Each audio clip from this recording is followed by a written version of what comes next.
안녕하십니까 수강생 여러분. 이 시간은 우리 3교시 프로이드, 시그문드 프로이드.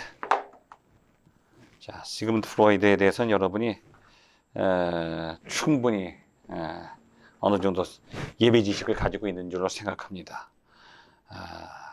무의식을 발견한 사람이죠. 무의식 또는 잠재의식.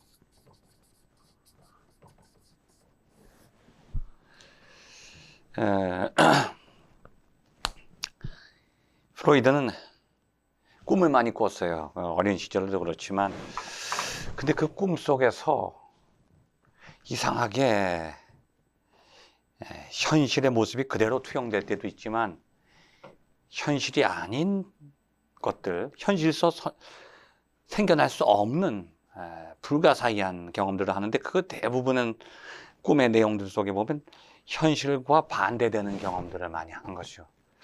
현실 속에서 많이 어디서 울던 경험이 있다면 꿈속에서 웃는 꿈을 꾼다든지, 현실 속에서 내가 누구에게 고통을 당했는데 내가 오히려 거꾸로 그 사람을 통해서 위로를 받는다든지, 아니면 거꾸로 내가 그 사람에게 고통을 준다든지,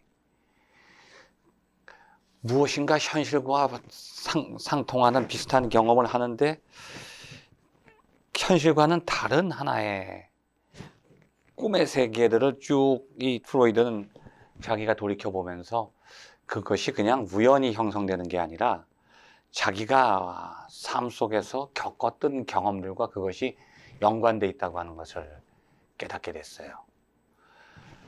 그리고서 그것이 밖에서 들어오는 하나의 새로운 경험이 아니라 경험된 것이 내 안에서 다시 해석돼서 나타나는 것으로 그렇게 이해하게 됐죠. 이게 바로 꿈의 해석, 꿈의 분석이에요. 꿈의 해석. 유명한 책이죠, 프로이드. 그 꿈이라고 하는 것은 또 다른 현실인데, 인간은 두 가지 현실 속에서 산다는 거예요. 깨어난 현실과 잠자는 현실. 그 잠자는 현실을 지배하는 게 꿈이라고 하는 거죠. 그래서 프로이드는 인간의 심리에 내재되어 있는 어떤 무의식의 세계가 끊임없이 꿈속에서 살아 움직인다, 표출된다고 보는 거예요. 그래서 꿈을 분석해 보면 그 사람이 가지고 있는 그 무의식의 영역을 충분히 이해할 수 있다는 거죠. 잠재의식을. 그래서 프로이드는 이 심리학의 과제는 얼마만큼 우리가 그 무의식의 깊이까지 들어가서 무의식을 해석해내느냐. 왜냐하면 그 무의식이라는 것이 그냥 내재되어 있는 것만이 아니라 끊임없이 밖으로 드러나요. 무의식은 밖으로 드러나려고 하고 현실은 그것을 억제하려고 해요. 그러니까 나의 의식은 무의식을 자꾸 억압시키려고 해요. 왜냐하면 그 무의식이라고 하는 것은 어떻게 보면 그렇게 바람직한 게 아니거든요. 부정적인 것들이 무의식 안에 많이 쌓이게 돼요. 긍정적인 것들은 의식 속에서 표출되잖아요. 굳이 그걸 감추려고 하지 않아요. 그래서 현실 속에서 경험하는 많은 부정적인 것들이 무의식 안에 억압돼 있다는 거죠. 억압돼 있어요. 그러니까 무의식은 억압돼 있기 때문에 표출하려고 하고, 의식은 또 그것을 억압시키려고 해요. 그러니까 인간의 심리 현상은 끊임없이 무의식을 외부로 표출하려는 본능적인 힘과 또 그것을 다시 억압하려고 하는 의식적인 힘 사이의 균형 관계인데, 그 균형 관계가 잘 유지될 때 인간은 정상적인 생활을 할 수 있지만, 균형이 깨어져서 끊임없이 무의식이 외부로 표출되게 되면 신경증에 빠진다고 하는 거죠. 자, 그 정신세계는 프로이드가 볼 때는 에고, 슈퍼에고, 또 이드, 자, 초자. 이드라고 하는 것은 본능이에요. 본능인데 원본능이라고 하죠. 모든 본능의 기초가 되는 원초적인 본능, 원본능.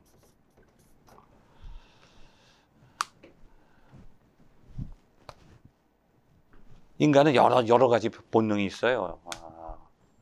먹으려고 하는 것, 뭐 자려고 하는 것, 가지려고 하는 소유욕, 소유본능, 수면, 먹는 것.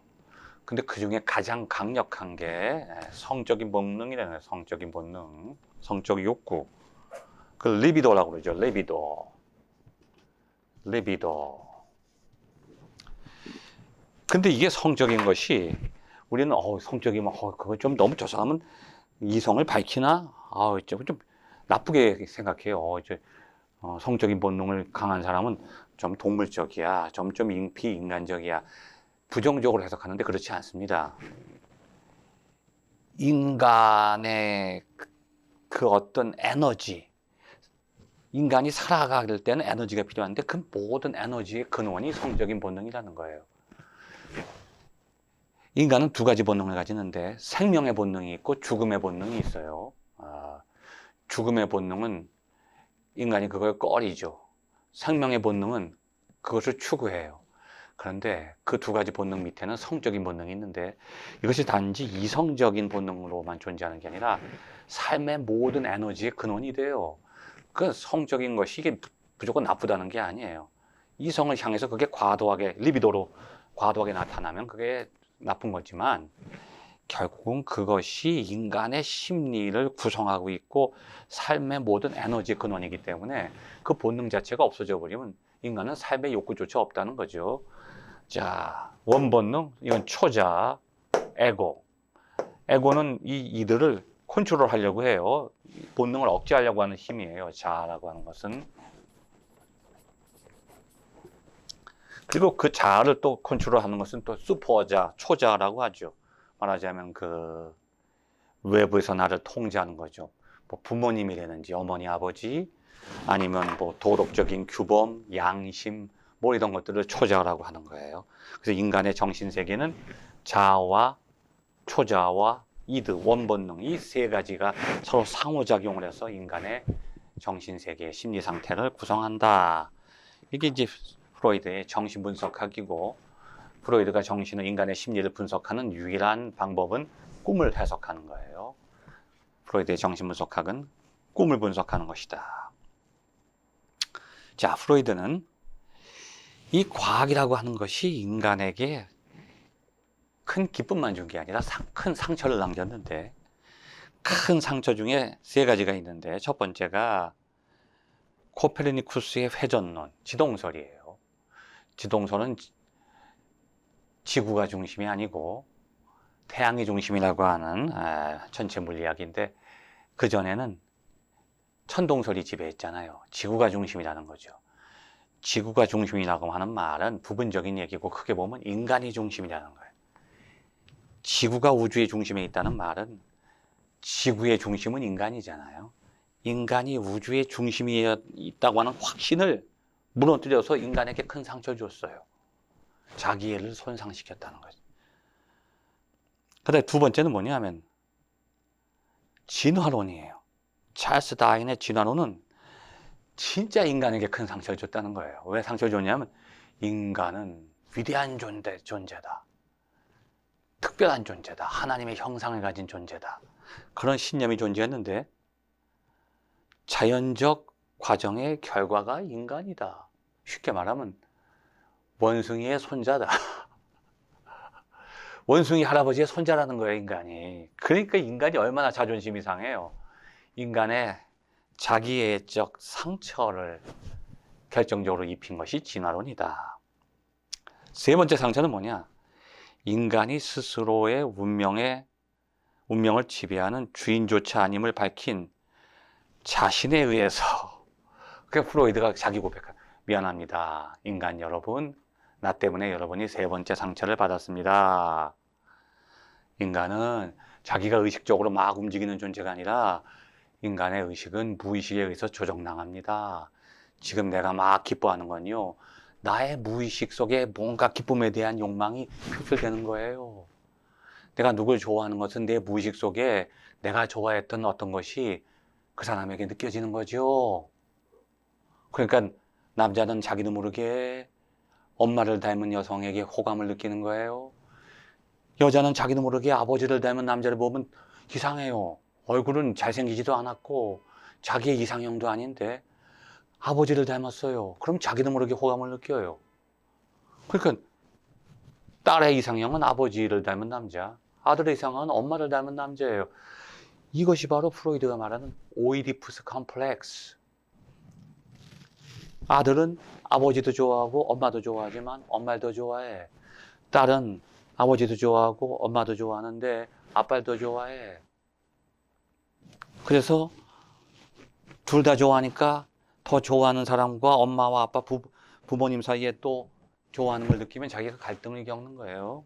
시기 질투를 느끼는 거죠. 자, 엄마가 나보다 아빠를 더 좋아한다는 거 알면 아빠를 싫어하게 되고, 또 딸은 아빠가 나보다 엄마를 더 좋아한다 그러면 또 엄마를 싫어하게 돼요.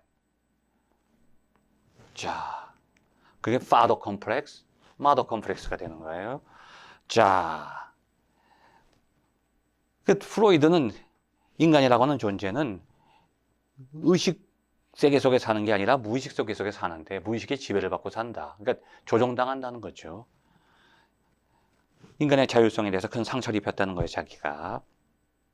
자, 이제 프로이드는 종교를 정신 분석적으로 설명하면서 인간이 내면의 악마에게 사로잡힌 죄수. 내면의 악마가 누굴까요? 알 수 없는 원본능. 이거 다 가지고 태어났는데 도대체 내가 억제할 수 없는 성적인 본능. 이게 바로 인간이 가지고 있는 공격성. 인간이 나쁜 악마의 모습을 갖게 된 게 바로 이 본능 때문이라는 거죠. 인간의 공격적인 본능은 바로 이 이드 속에 있다는 거예요. 종교는 인류가 만들어낸 것으로 의식 집착과 아버지상 숭배의 결과물, father figure. 그래서 종교 안에는 보통 그 아버지적인, 부성애적인 것들이 많이 나타나죠. 그래서 하나님 아버지 그러잖아요. 그리고 신들은 대부분 남자예요. 남성, 가부장적인 하나의 체계 속에 들어가 있다는 거예요. 그 아버지의 그 권위와 힘을 숭배하다 보니까 인간이 종교를 만들어냈다는 거예요. 자, 종교의 힘인 psychogenesis of religion. 종교의 그 심리학적인 원인에 대한 설명에서 프로이드는 자, 환원주의적인 접근법을 구사해요. 그러니까 원인을 거슬러 올라가요. 도대체 인간의 심리 현상의 원인이 무엇인가. 그리고 토템과 터브라고 하는 책에서는 사회 일반에서 말하는 종교의 기원을 말하고 환상의 미래라고 하는 책에서는 개인적 차원의 종교의 심리적 기원. 자, 종교가 심리학적인 기원을 갖는다는 거죠. 자, 프로이드에 따르면 종교적 이념은 인류의 가장 오래되고 강력하며 절박한 소망의 착각이자 실현이다. 인간이 어떤 것을 이렇게 희망한다는 거예요. 그 희망하는 것이 종교라는 거예요. 내가 말하자면 죽을 수밖에 없는데 나는 죽고 싶지 않아. 어떻게 하면 난 영혼 불사 죽지 않을 수가 있을까? 근데 나의 본능은 죽음을 이길 수 없으니까 죽음을 이기게 하는 어떤 절대적인 존재를 자기가 만들어냈다는 거예요. 그게 신이에요. 신은 나를 죽지 않게 한다는 거예요. 자, 그러니까 절박한 희망, 죽지 않으려는, 죽음의 절망에서 벗어나려는 그 희망, 그게 헛된 망상이라는 거죠. 근데 헛된 망상이지만 그것을 내가 실현하려고 하는 것이 바로 종교라는 거예요. 자, 이러한 프로이드의 관점을 이해하려면 억압이론, 억압, 무의식은 의식의 억압이다. 자, 억압이론을 살펴볼 필요가 있다. 자, 꿈의 해석, 아까 말씀드렸던 꿈의 해석이라고 하는 책이 프로이드의 대표작이에요. 자, 여기서 프로이드가 제시한 논제는 꿈이 희망의 실현. 아까 제가 말씀드렸죠. 현실 속에서 누구한테 고통을 당했어요. 근데 나는 그 사람에게 기쁨을 얻고 싶었어요. 근데 현실 속에서는 좌절당한 거예요. 고통을 얻은 거예요. 그럼 꿈에서는 내가 그 사람에게 원하는 것들이 이루어지는 꿈을 꾸는 거예요. 네. 사람 통해서 기쁨을 얻는 꿈이 꾸어지는 거죠. 그래서 꿈은 의식의 억제. 의식은 에고가 지배하니까. 자, 깨어있는 의식은, 그리고 이거는 무의식 속에서 움직이는 거죠. 자, 의식이 억제되면 무의식 속에 갇혀요. 무의식 속에 갇히는 거예요. 그럼 그 갇혀있던 것이 너무 쌓이면은 일정 시간이 지나면 여러분 그 터지잖아요. 내가 어느 정도 가둬놓으면 그래도 편안한데 너무 꽉 억제돼 있으면 그게 어느 순간에 펑 터져요. 그 터지는 통로가 꿈이라고 하는 거예요. 꿈은 의식의 억제된 거예요, 의식이. 그리고 그 대신 무의식 속에 자리 잡은 소망의 위장된 실현. 이걸 눌러버리니까 눌렀는데 들어가지 않으려고 하는 건 누르니까 여기서 다른 모습으로 저장이 돼. 내가 아픈 것을 집어넣으면 아픈 것이 그 안에 들어가서는 아프지 않은 모습으로 저장이 되는 거예요. 위장된 거예요. 자, 프로이드는 일상생활의 정신병리학이라고 하는 또 책에서 억제된 소망, 현실 속에서 내가 꿈꾸고 소망하는 것들이 억제됐어요. 그럼 그게 무의식 속에 들어가 있어요. 그래서 무의식의 과정을 드러내는 거예요. 자, 그런데 삶에 부정적인 영향을 주는 억압을 표출시키는 것은 누가 하느냐? 정신분석가가 해야 된다는 거죠.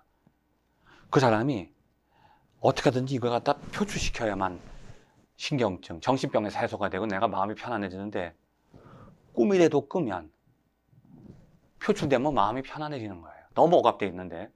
근데 어떤 사람은요, 잠을 잘 못 들든지 아니면 너무 깊이 자.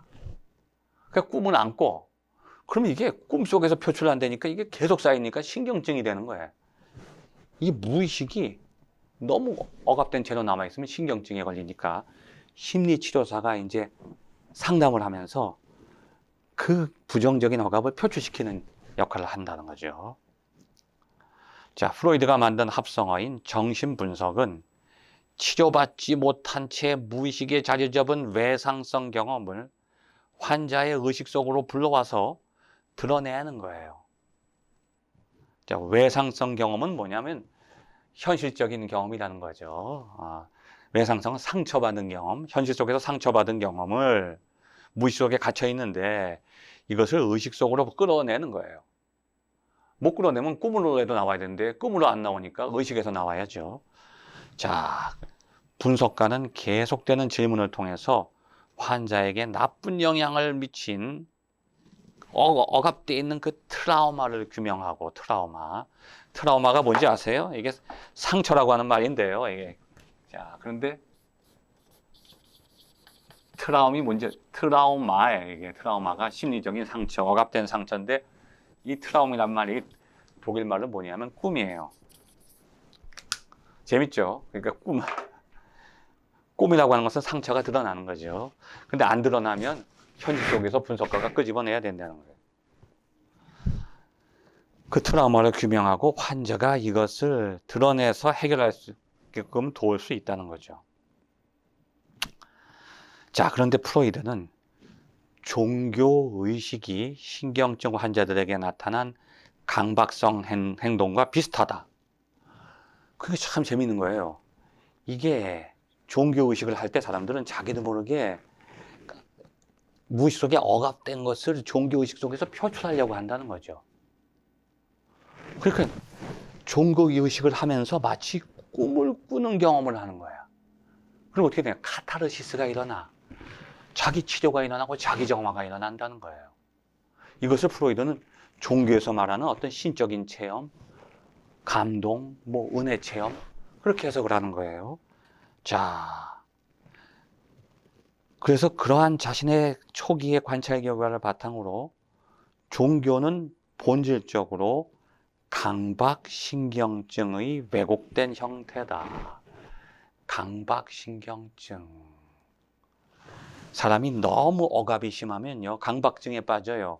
이것을 어떻게든지 끄집어내려고 하는데 안 끄집어내죠. 그럼 여러분 그 틱장애라고 들어보셨어요? 이게 어떤 사람들이 이게 같은 행동을 계속 반복을 해. 왜냐하면 이게 그 행동이 내 안에 쌓여 있는 것을 외부로 표출하는 거예요. 근데 그 표출하는 게 이게 불완전해, 부분적이고 이게 완전하게 표출이 안 되니까 그 행동을 반복하게 되는데 강박신경증의 왜곡된 형태다. 그는 늑대 인간을 비롯하여 강박증 환자에 관한 연구와 저술 활동을 통해서 정신 이상이 미해결된 발달 문제의 결과라고 생각하게 되었다. 자, 그런데 유대교의 정결의식과 같은 종교적 행위 요소는 깨끗하게 씻는 의식이 있어요. 깨끗하게. 비슷한 강박관념을 통해서 생겨났다는 거죠. 내가 지금 더럽다고 하는 그 부정적인 것이 내 안에 무의식 속에 너무 억압되어 있으면 이걸 의식적으로 자꾸 씻으려고 하는 거예요. 그럼 내가 깨끗한데도 자꾸 닦는 강박증에 빠지는 거예요. 내가 지금 세수를 금방 했는데 또 자꾸 문질러요. 그 종교의식 속에 나타나는 깨끗이 씻는 행위가 바로 강박증의 형태와 비슷하다는 거예요. 그리고 모든 종교의 핵심에는 아버지상 숭배, 그 아버지적인 부성애적인 성격이 종교 안에 다 들어가 있다는 거예요.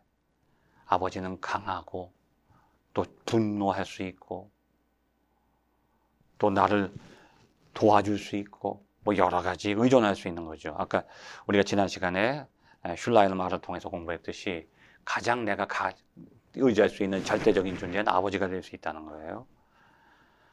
자, 그 대표적인 게 오이디푸스 컴플렉스라는 거예요.